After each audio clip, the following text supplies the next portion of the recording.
Okay, welcome to Lab 3, everybody. In this lab, what we're going to look at is shear stress in pins. And the way that different 3D printing orientations can affect the strength of components that are made. So I've made two pins here, and both have approximately the same diameters, as you can see from my measurements. So pin number 1 has a diameter of 11.90 millimeters, and pin number 2 has a diameter of 11.88 millimeters. Now, what is different about these pins is that pin number 1 was printed vertically. So each of the layers in this pin are circular and they're stacked like a stack of pancakes moving upwards. Both pins are printed out of PLA, by the way. The second pin, pin number 2, here was instead printed horizontally. So each of the layers in this pin is rectangular in shape and covers the full length of the pin. And then the width of those individual rectangles changes moving through the diameter of the pin to give it that circular shape. So what we're going to do is load each of these pins in a double shear configuration and get out of that test the maximum force that each pin is able to withstand. And then you're going to take that maximum force and be able to calculate the shear strength of PLA for each of those tests and look at how the shear strength of the pins varied with printing orientation. So I'm going to grab the loading apparatus and show you how we're actually going to perform the loading of these pins. So the loading apparatus for testing these pins consists of these two plates which fit into our materials testing system. Now, if I turn the lower support over like this, you can see that there is a slot there, and this other piece fits into that slot like this. And there's 3 different holes allowing us to test 3 different pin sizes. The pin size that I've printed off is the largest one. So when in the system, this top piece is going to be displaced upward, causing a double shear load to be sustained by the pins. So let me just flip this over like that. Move this back here. And I'll grab one of those pins and show you. So the pin is going to slot right through that like that. So inside the pin is going right through, and when the top plate moves upwards, that's going to pull the middle section of the pin upwards while the 2 edges of the pin are held downwards. So there's going to be an internal shear force along this plane and an internal shear force along that plane. Okay, let me put this apparatus into the materials testing system and we'll get started. So our loading apparatus is now in the materials testing system. And what I'm going to do now is insert our first pin, pin number 1, the vertically printed pin. There you go. Make sure it's nice and centered there. Now, during the test, the crosshead is going to move upward. The system will record that displacement. So the vertical displacement of the crosshead is equal to the vertical displacement of the center piece of the loading apparatus.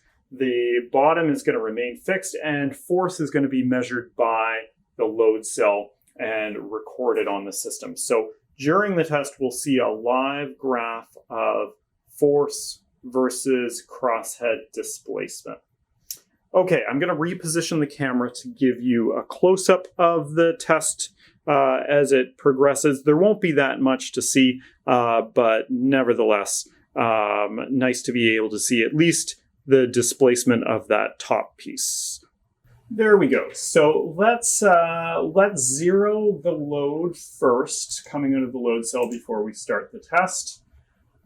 There we go, 0 load, and now we'll start the loading experiment. Here we go. Okay.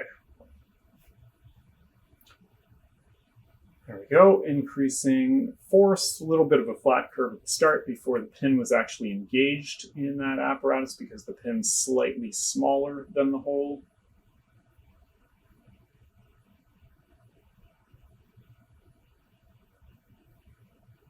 As you can see, we're up at about approaching 6 kilonewtons. So these pins can sustain quite a load for a pin of this diameter made out of PLA.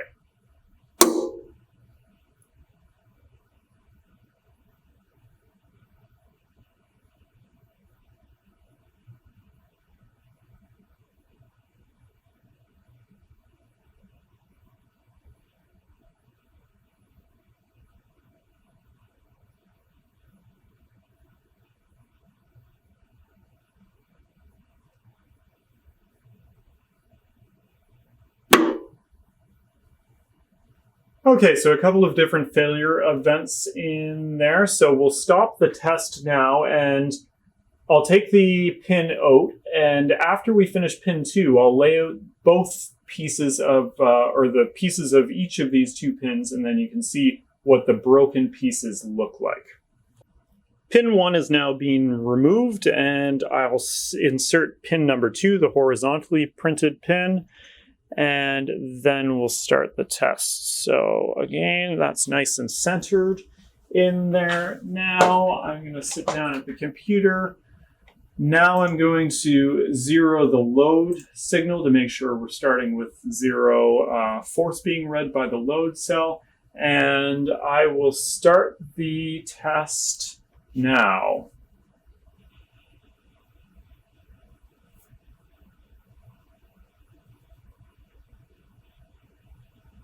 So again, a little bit of a flat curve there at the start until the pin becomes engaged, and then a sharp increase in force with increasing displacement.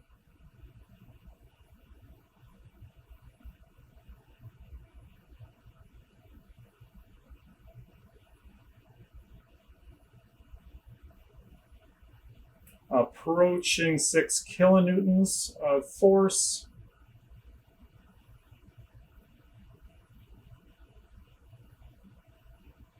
Curve starting to level out.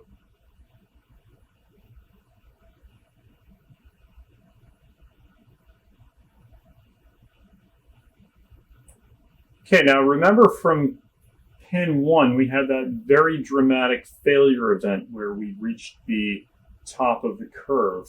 We're not seeing something like that, an abrupt fracture with this pin that was printed horizontally. And you can see now that there's been a significant amount of shear deformation because that center plate has displaced upward by a considerable amount, by about 7.5 millimeters at this point.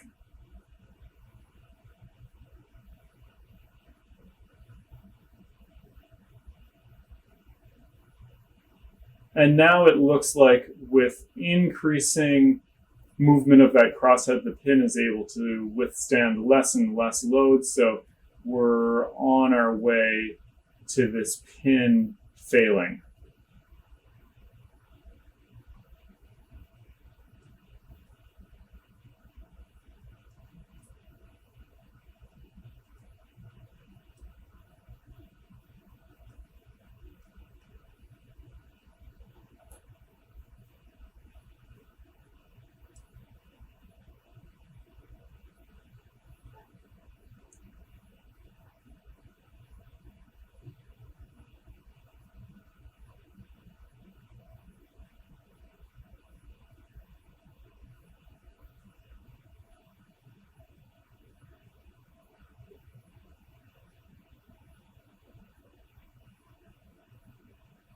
So that pin is broken for all intents and purposes. So we'll stop that test there and remove it from the system. So this is what our 2 pins look like after they've been removed from the loading system. You can see for pin number 1, that vertically printed pin, that we've got a very clean fracture at each of the 2 shear locations, where the adjacent layers have essentially been just separated from one another quite cleanly. Whereas for pin number 2, which had the horizontally printed layers, in order for that pin to experience shear failure, each of those longitudinally aligned layers needed to be torn through. So we've really got quite a tearing action that has gone on in that pin. So looking at that, you can sort of appreciate the differences in the failure properties of those 2 pins, where for pin number 1, we had quite a dramatic fracture and a sharp decrease in load with increasing extension, whereas for pin number 2, the failure was quite a bit more gradual. So I'm going to give you the data file that have force or load versus crosshead displacement, and then you can use that data to pick out the maximum force that each pin experienced and calculate what the maximum shear stress was in each of those pins at the point of maximum force or maximum load that was applied to them. Okay, so that's all for lab number 3. Thanks for watching.